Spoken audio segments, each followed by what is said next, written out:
My mom works in the city, and when I'm gone, she's like, "Can I crash at your apartment because I have an early meeting?" I'm just like, "What are my plans?" Yeah, that's the tax. It's great. Easy. Put your loves, put your lies. I don't wanna be here anymore. There's no difference here from when you're gone, I'm not crawling on my knees to keep you here. I want to say hello to VÉRITÉ. Welcome to Soul Sisters. Thank you. And what is the sort of way? What should we call you? VÉRITÉ, Kelsey? What is the breakdown here? That's $1 million question. I mean, if you ask me, like, now we're friends, so definitely you can call me Kelsey. Okay. But I bet you some people around me would be like, VÉRITÉ only. Right. So it's a weird like your thing. publicist. Yeah. I like to humanize it really quickly, though. Yeah. It's like, VÉRITÉ is definitely the stage name and enables me to do things that probably me as Kelsey wouldn't. It's like a more badass version of myself, as I like to say. And so, but day to day, it's like weird when I meet people and they refer to me as VÉRITÉ. Right. Yeah. I imagine. That makes sense. But you do feel like it is almost like a little bit of a mask that you put on when you're performing and doing things that allows you to be kind of a little larger than life. Is it that situation? Yeah, I wouldn't even say like a mask because it's definitely a very natural representation of myself. I would just say it creates a little more space, if that makes sense. Yeah, sure. Mm-hmm. Would you say it's a truer representation of you? That's why you picked at that name. times. Yeah, it really depends what mood I'm in. Okay, that's fair. When did you choose that name? So at the Where were you in your career? At the very, very start of the project, I had been recording music and playing live for a while under my name, and it felt so wrong what I was doing for a minute. And I felt really lost in that. And so I started writing the first EP, and I think there was a very clear sense of, oh, this is right. And I'm excited to pursue this. And so I knew I wanted to change to a moniker just so that I could have a clear separation between what I was doing before and where I was going. And from there, it's a really not glamorous story of me sitting on Google for a day. And I set a deadline by 5 p.m. because I was going to release a video and all of this. And yeah, Google.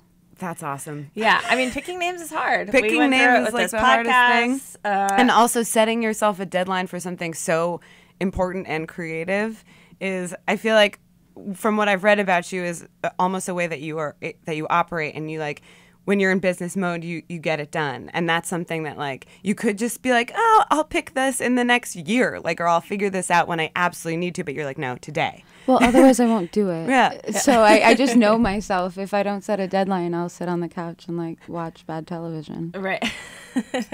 Well, I mean, that's interesting because you seem like a huge self-starter, like your entire career is due to you kind of kicking your own ass and being your own boss, right? Yeah, being probably too hard on myself at all times. Okay. I'm trying to adopt like a more zen approach, Yeah. which I'm failing at miserably. So I find that the tricky thing about that is that's probably what's led Yeah. to a lot of your success, right? So you don't want to curb that too much, right? Like, how do you find No. that Where you want balance? balance. Yeah. I think the balance is like what I've learned is all I have to do is put one foot in front of the other. And so if I look too much at the big picture, I get really intimidated. And then I start comparing myself to other people, and I'm like, oh, but I'm not playing arenas, so why do I do what I do? Right. So it's very easy for me to get into that headspace. And so what I've done is really just always looked at, all right, what am I doing today that is going to like push the needle a little bit more?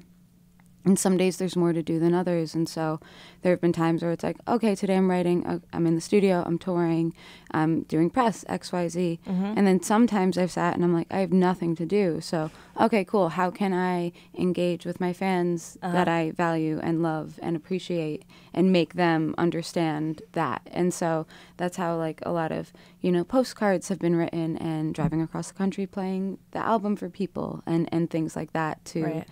So there's always something to do, big or small. I imagine that you feel like, yes, you're not playing arenas yet, but that the trajectory on the road to that has been consistent and like leading and growing in a way that's pretty exciting and fulfilling. Like, are you feeling confident in that?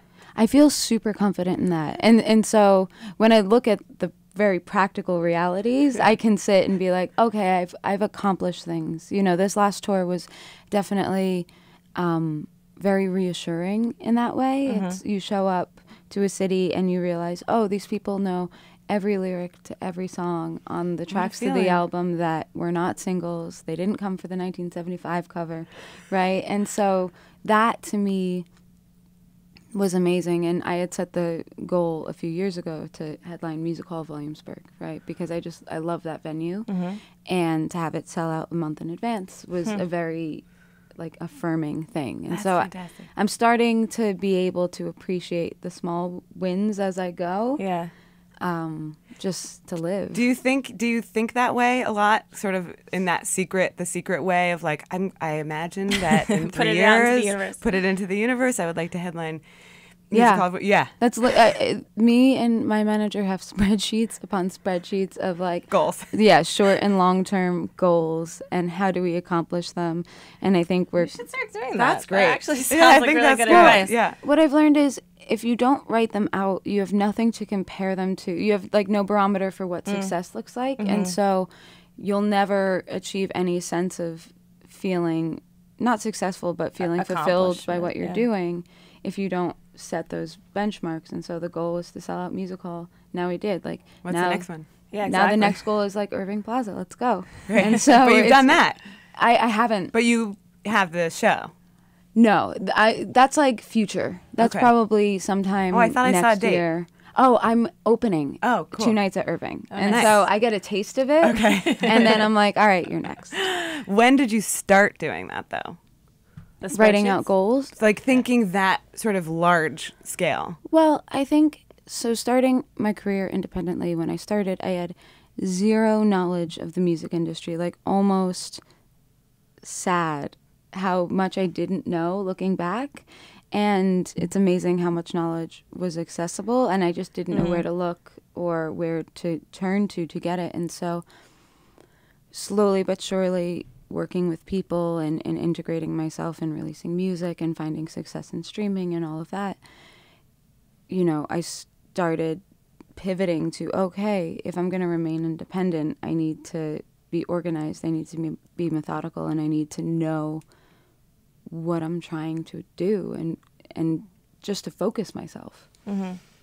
I will say that your new album sounds like an artist who is playing arenas. Definitely. Thank you very Yes, much. who's all over the radio. Like that Yeah. album feels so familiar the first time that you listen through it. Definitely. You know? So I don't know. I feel like you have also made the product that is ready, you know? Thank you. Yeah. I'm excited to tour more of it and I'm play sure. it for more people. But that record for me was kind of crazy to make, but I did it in the same way that I run my career. It's like I executive produced it. I was like taking all these parts that were completely scattered and all over the board, and I was like, I'm going to make this puzzle into something that I love. Yeah. I mean, can you kind of walk us through how exactly you were able to do that? Yeah. Because I feel like a lot of artists will listen to this wondering exactly how you figured that out, you know? It was a process, and I think it was a challenge in my own confidence because I come from a background of being really unsure of myself and really lacking in a lot of self-confidence. And so when I took this on, it was really daunting, and I felt a lot of pressure to make something, you know, iconic and massive because the EPs had done so well. And that pressure was only coming from me. No one else was putting that on me. Right. And so the process of making the record was I started just taking sessions with really anybody. I was like, cool, let's Producers or? mostly producers. I mean, all of the writing on the albums is mine, all the melody, all the lyrics. But then there's a collaborative process that comes in, and I welcome people to rearrange my ideas. And so mostly producers. I feel like I tried some writers, and I still haven't found writers that I feel like I can work with freely and that challenge me, but also stay in line with the aesthetic. But why do you feel that that's even something you want? Well, I think I want to be challenged and I want to be pushed. And so when you do so much of the writing on your own, I feel like I can get myself into boxes and I don't know where the lock and key is. And so that's why I love doing random sessions, is because somebody who's, I know is not going to finish the production because I know their aesthetic and vibe isn't right, but they can come and throw a curveball and it completely realigns your thinking and allows you to write in a different way. And so I did a lot of those sessions and I hated all the music as I wrote it. Like, writing for me isn't necessarily cathartic. Performing is cathartic. Writing is kind of painful. And because I get really cerebral and down on myself. So I took all of these sessions and I didn't write so many songs for the album. I probably had 20 ideas, and I'm really a quick decision maker. And so I knew I don't finish things unless I know I'm going to release them. And so I picked what I wanted to finish, and the productions were all over the board. The songs were just everywhere. And so I found 3 producers that I really love and respect with different skill sets, and I funneled the productions through them. And so if a production was leaning to pop and pristine and kind of thin sounding, I would bring it to a producer and say, I need live drums on this, I need live bass, I need you to kind of take this and make it more organic. Or other songs that were too left of center and kind of all over the place, I would bring to this more pop leaning producer and say, I need you to shine this up, make it pristine. And through that found a thread of cohesion in the album sonically. And then ideally my writing style and lyricism would be the rest of the cohesion. Right. Oh, that's fascinating. And then you would have to figure out later, how am I going to play this live? Yeah. I mean, I feel like that process, I have a really brilliant MD who I've worked with for years. Is he the drum pad? What is he in your band? Or is he not? He's not in the band. Okay. No. I mean, if I needed him, I'm sure I could recruit him for the show. But he's actually on the road with Nick Murphy right now. He plays like the bass and saxophone for him. But who is it? Grant Grant Zubritsky. Grant. Oh, do you? Yeah. I've worked with Grant for years. Okay. And so, did you know it was Grant when you were asking? No, but I knew that. I know someone who plays with Nick Murphy. Okay. Yeah, and you're also like, who's the sax player? It's Grant. But we've come up together in a really cool way where when I started, the live set was all over the place and he was just starting to MD. And so we were figuring out all of these things about the live set. And now, finally, after 4 years, I feel like the live set is in a beautiful place where it feels up to my standards and it sounds great. And we play as much as we possibly can and then rely on the tracks to just fill space. But I get to play instruments, which makes me happy. I didn't want to be a singer that just stood there because I'm awkward. But performing, you feel free and good, and playing different instruments doesn't intimidate you. That's wonderful. Not at all. I definitely, I love performing. I love the energy of it. I love touring. I love being in a van. I love being tired. It's a weird thing. You're so ideal. Yeah, exactly. That's the part a lot of people hate. Yeah, exactly. I have a question about the songwriting, because you said that it's painful, but your writing is so evocative and the imagery is often very specific, and it kind of like puts you back in your own moments that the songs inspire. So what is your in then to writing songs? It's interesting because I still have fundamentally the same process of writing from stream of consciousness and then organizing the thoughts from there. And I think in the moment of writing, I don't necessarily see how things make sense. And so I'll do all this writing and it sounds good, and like I know things are fitting into whatever the song is, but I have no context for them. And so what I tend to do is you know, for instance, songs like About You on the album was that's the demo vocal from the first take of like Stream of Consciousness. And then I did some editing, and that in the moment I didn't know what the song meant, and I had no ideas, no context. And then after finishing the song, playing it so many times, like I have a very clear interpretation of what that means. And and I also see how convoluted the meaning is and how it can be interpreted differently by different people. Yeah, I saw that you said somewhere you're not a storyteller of stories that need to be interpreted in a certain way. That doesn't mean you're not a storyteller, but it's so open to interpretation, and that's something that I miss in a lot of pop music today. Yeah. Things like so many lyrics are very literal now. Right. You know, like I miss listening to like songs like Joni Mitchell, right? And you're like, what the hell does that lyric mean? It's one of my favorite lyrics ever, but I have no idea what she meant when she wrote it, but I have my own interpretation, you know? And that's why I think those songs can last for so long, because they can evolve in their meaning and mean different things to different people. And I feel like we're kind of missing that in a lot of music now, so I do really appreciate that about your music. Well, thank you. When you come up with these things, what's the process then? It's in your head. Do you put it into a computer? Do you put it in GarageBand, Pro Tools? Like, what do you do? What's your next step? I have a few next steps that, depending on what I'm working on, when. I definitely chronicle all the lyrics in my phone, which is kind of terrifying if I ever lose that phone. It's in the cloud. But it's in the cloud. Yeah, right. But the good ones stay with me. And I think that's, so certain lyrics that maybe I didn't even write down, it's like, oh, that keeps coming up in my head, and so I know I'll finish that idea. And when I'm home, which is now, I sit for a few hours a day, and I just play piano and write them out and hope that something good comes out. And then every once in a while, I'll have someone send me a track.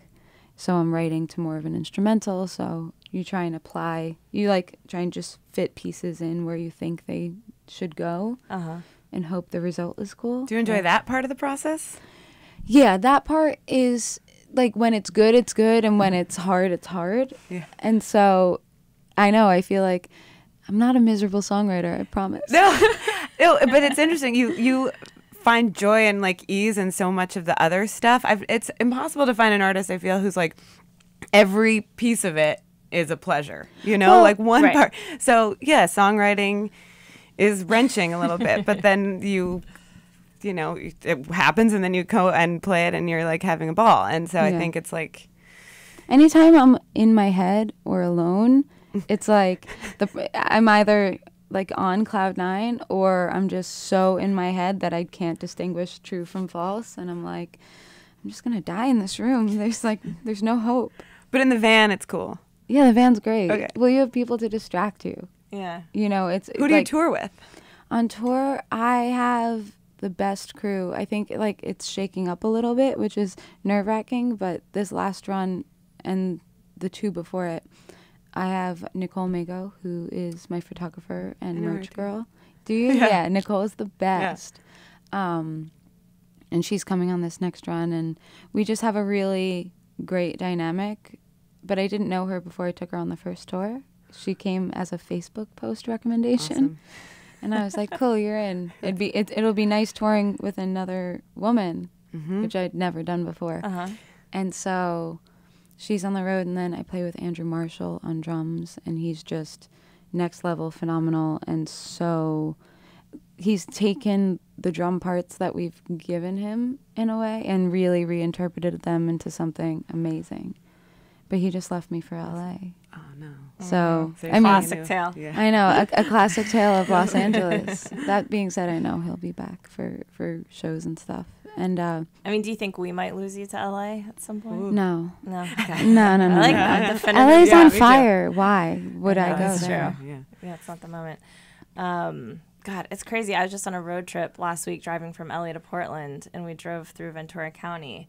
And at a point, we saw this like flame coming out of the mountain, and we're like, "Oh my God, there's a fire!" And then as we got closer, we saw it was just coming out of like a smokestack. It was like a factory or something. I was gonna say it's But not. then we started, we had this whole conversation about like, oh, that's like so dangerous here, and this can catch on fire so easily. And we God. beat the fires by like 1 or 2 days, I think. Anyway, terrifying. It's terrifying. Yeah. Well, I mean, Scary. there's lots of reason to be scared anywhere. Yeah, very true. But we won't live in fear. No. Yeah, no. I want to ask you, you're talking about how you can get stuck in a kind of dark place in your head, because I know you've spoken before on record about depression, and I'm wondering how big a part of your life is that now? It's interesting. It really depends what day you ask me.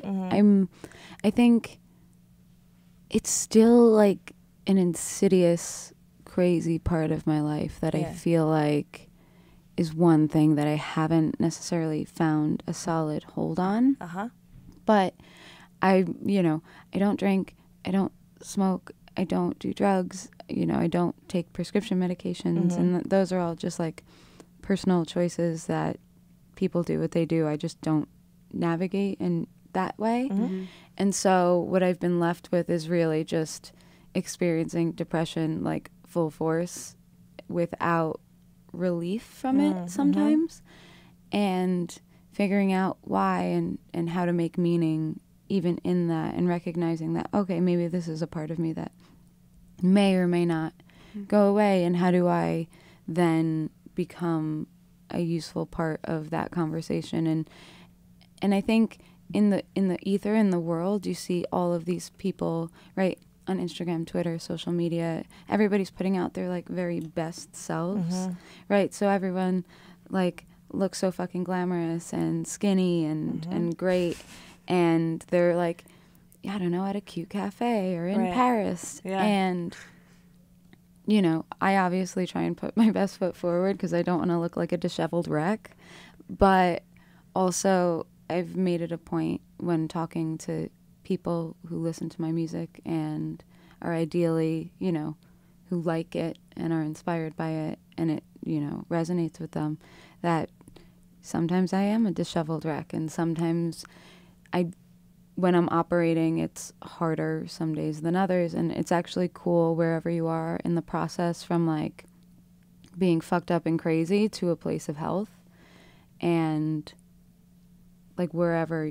you're at is fine, as long as, like we said before, you're taking the next right step. And so long as I'm acting like within my integrity of like, I set a goal to wake up and get out of bed this morning and go exercise and write for 4 hours. It's like, cool, I can do that with 40 pounds of like depressive weight on my shoulders, or I can do that and feel great. And does the writing ever, I know it's a hard process, but does it ever give you catharsis? I mean, you're writing out these feelings. You know what? The performance of it does, but not the putting it out on paper. The putting it out on paper is just, it's just, I want to say yes, but but it's not. It just fucking like. That's not where songwriting even originated for you. Like, it didn't come from a feeling of wanting to put these feelings into an art form. Yeah, it's always like the reinterpretation once I have some space from it where I can see like, oh, okay, I understand this. The process can be very much me being like, you suck. Nope, you suck. But isn't that when you sit down to write intentionally, when you say, I'm going to write for 4 hours, versus if you're walking and you're feeling something, or you're in the shower and you're feeling something and it comes out? Yeah, like that part is good. That's like different. the initial inspiration is phenomenal, Okay. right? If I could live in a bubble of like infinite inspiration, we'd be having a much different conversation. Just lightning strikes. Yeah. But that's interesting too, because I wonder if there's so much I want to get to a little bit about the independence and like choice to be not under the thumb of any label. But part of that, I would imagine, is that you don't have a timeline. You don't have someone saying you must produce now. So like the living in the inspiration, while it's, of course, you can't make a living that way, but you can almost have a little bit more freedom to do that because there's no timeline other than your own. Yeah, I was just about to say, you're forgetting I set the timeline. Right. And I am extremely hard on myself. So You're worse than a label. Yeah, exactly. So I am worse than a label. Where do you find that time? Where does like, have you figured out what the industry is doing in an industry like label way, and you say, I'm just going to do that just without them? Like, what's the No. game? Like, So- what do you know? Or what are the rules? Yeah. Yeah. Let me tell you What are all the rules? dirt I know about labels. Great. No, I'm kidding. I think for me, in the beginning of my career, there was a very set goal of we're going to sign to a label, right? That was, right, when you look at what does success look like? Success looks like signing to a major label. And so that was the goal for the first EP. And then I had the second EP ready to go in the bag. And we were about to sign to a major label. And it was great. And it was like 2 days before we were going to sign. And they backed out. Very last minute. And it's the best thing that has ever happened to me. So, like, I had no money. I had, like, literally no money. You had the EP Rent due. made? Yeah, Or- made, done. Okay. And I back then I was a waitress, and I, you know, waited tables for 2 months straight. I made all the money to release the EP and tour on it.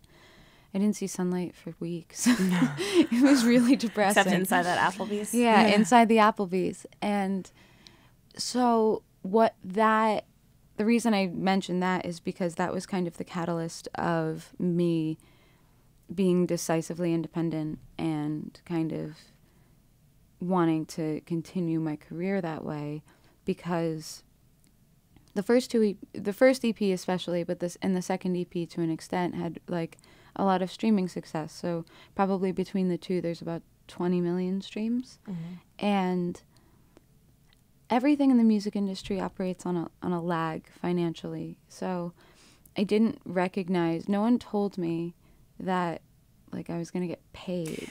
Right. Like, I think Spotify and streaming gets such a bad rap on this podcast because I'm the if you are opposite. if you are on a label and you're Yeah. sharing that money, it's a completely different story than if you're not. But when you're on a label, you're not sharing that money. You're just not getting it. Okay. Right? And so eventually what happened was I made a decision to quit the day job before I was sustaining the career independently. And I literally had people begging me to quit. And my mom was like, quit your fucking job. Like, Jesus, this is getting ridiculous. Because you were seeing money from streaming Not already? yet. Not- But it was like I was too busy with the project. So any time I spent not on the project was a waste. Yeah. And within a month, you know, I had booked, you know, a few college shows, and I started seeing the streaming money, and there was now a context for how I could make this work independently if I operated on small, smart budgets, on realistic timelines with realistic goals. And so my philosophy kind of shifted to I would rather maintain this independence and flexibility and grow at a slower rate and really build an organic fan base versus signing away ownership and control to a larger entity where you don't know what's going to happen because you're not in control. You're not in control of how the money's spent, on what your timeline is. So yeah, you get an advance that maybe lasts you for 2 years, but you're in a deal for longer, and you're not necessarily making that money, and you're not necessarily a priority. Right. And what is the advantage aside? So they have the connections, they give you an advance, but other than that, you can do it all on your own. Well, it's interesting. I never want to say never. So I don't want to sit here and say I'm never going to sign to a major label. Yeah. Or I'm never going to sign away my masters. Things change. Right. That being said, I don't necessarily see the value for me at the moment in my project unless I can be guaranteed certain things, certain flexibilities that I know where the money is being spent. Because when you're signed to a label, you sign away that control, but it's also this idea of, you know, where all of the money they spend is actually your money essentially, because you're on the hook to recoup it. Right. And so if somebody on a whim decides to put $100,000 to radio just to see what'll happen, right? Because radio is that expensive, and it doesn't work, well, you're going to be on the hook to recoup that. And if you don't recoup it in a way that is fast enough or appropriate for this label, right? They're going to be more hesitant to invest more money in things that'll actually grow an organic fan base, like touring or like music videos or like marketing. So it's like everything's a trade. It's like, yes, a record label can take you from 0 to 100 in 2 months. Like I can't do that independently with my infrastructure.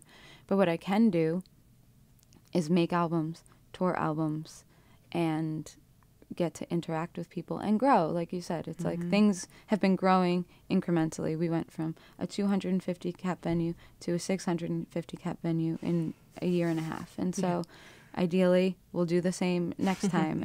And so just one foot in front of the other, always the next right thing. And ideally it'll work. Well, for someone who didn't know anything about the music business starting out, now you can school people. I know a lot That's impressive, now. What was the moment, the first catapult, though? So in 2014, you released your first EP, and that went viral, or was it a song that just blew up? Like, how did that first jump happen? It's really interesting. So before I had management, before I had anything, I had written a song called Heartbeat, and I made a video for it, and then I had that Google session right before I released the video, chose the name, and I had this video, and nobody fucking watched it. Nobody watched it. Because how would they know to watch it? Yeah, how would they know? It was really before Spotify was Spotify. So I had no idea what to do. And so I was, one day, I released the video January of like probably 2013. Don't quote me on my years. I don't know anything. And in January of that year, I was like, I'm going to get on Twitter. Like, I need to interact with people. I'm like antisocial and working 70 hours a week. I need something.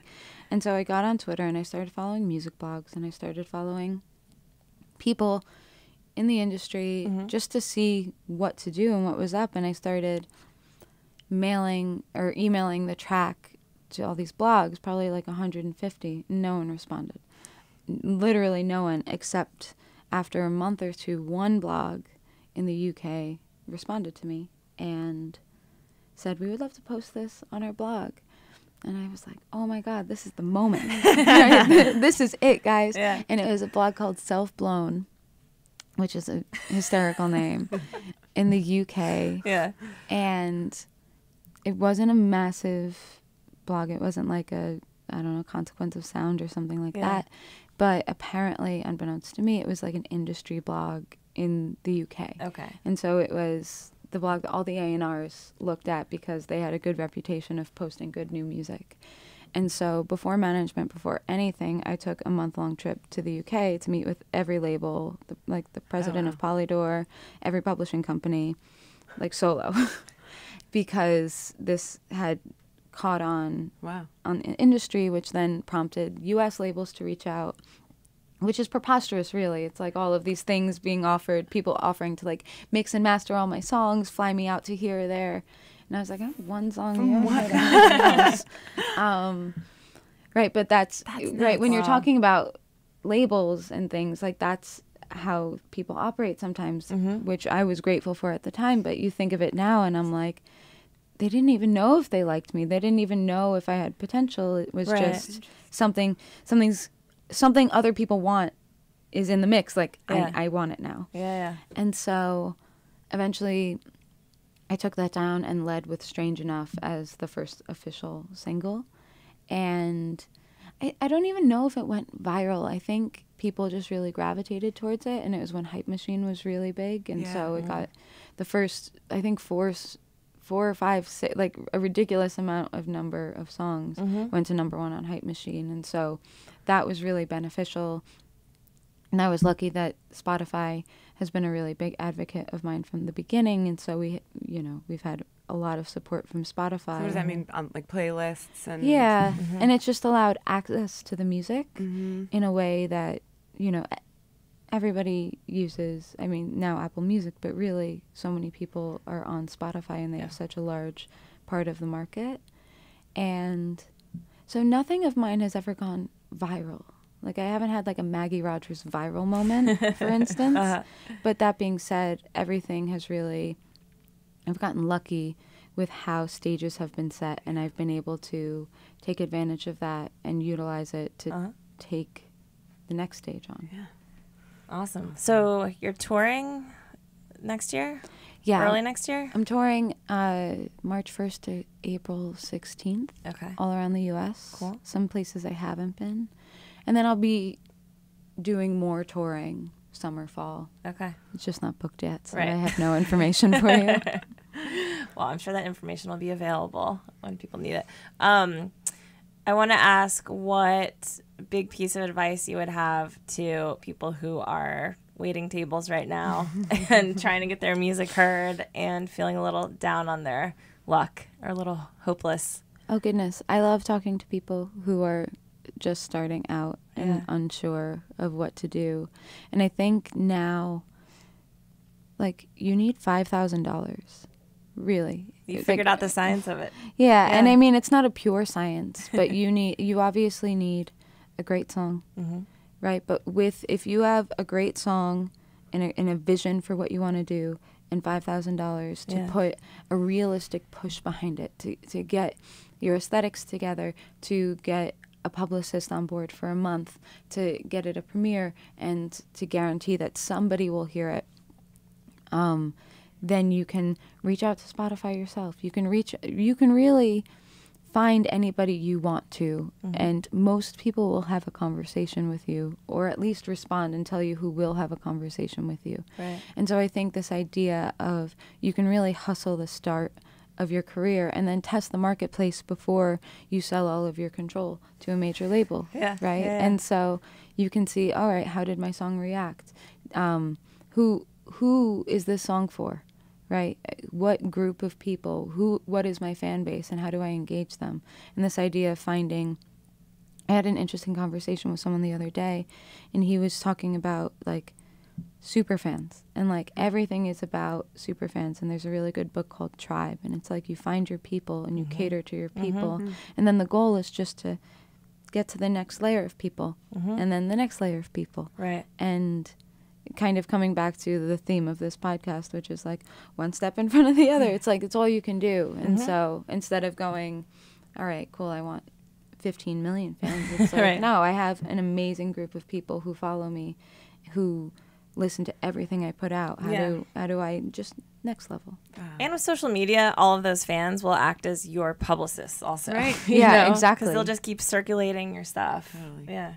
That's good advice. I Great dig it. advice. Yeah. So Somewhere in Between is the album that's out now. Yes. Fucking awesome. Yeah. Thank you. It's gorgeous. And yeah, thanks for coming on the show. Thank you for having me. It's great.